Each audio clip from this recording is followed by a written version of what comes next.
Il-qorti preseduta mill-Maġistrat Rachel Montebello konkludiet li hemm biżżejjed provi biex tinħareġ qatt ta' akkuża fil-konfront tan-negozjant Pakistani Shawkat Ali u martu Shawkat Asja Parveen. Dan ifisser li tnejn li huma se jgħaddu ġuri fejn se jiġu mixlija fil-qrati Maltin b'korruzzjoni brabta mad-dil skandaluż ta' 3 ftarijiet, dili li sar mill-gvern ta' Joseph Muscat u li ġie sostnut mill-gvern ta' Roberta Bela. Huma tresqu l-qorti ftit tal-jimilu u ġew akkużati b'korruzzjoni u ħassil ta' flus. Binhom Assad Ali jinsab mixli wkoll fil-qorti brabta mal-istess każ. Din il-kawża qed tinstema b'mod separat. Apparti minn hekk matul il-jum komplet ukoll il-kawża fil-konfront tal-eks deputat Prim Ministru Chris Fearn u l-Gvernatur tal-Bank Ċentrali Edward Cicluna.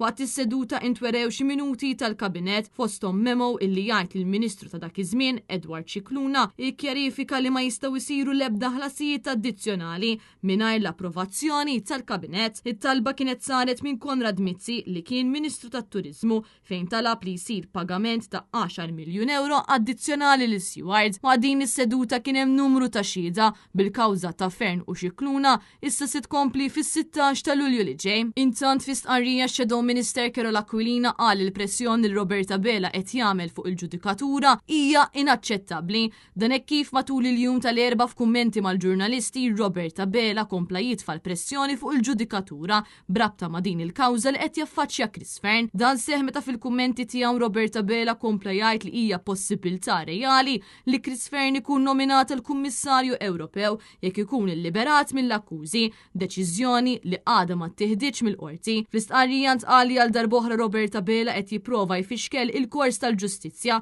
għaliex minflok qed jagħti appoġġ sħiħ lill-prosekuturi, Bela qed jagħmel pressjoni fuq il-Maġistrat billi jitfa' fuqu il-pis tad-deċiżjoni dwar in-nomina ta' Malta għal Kummissarju Ewropew.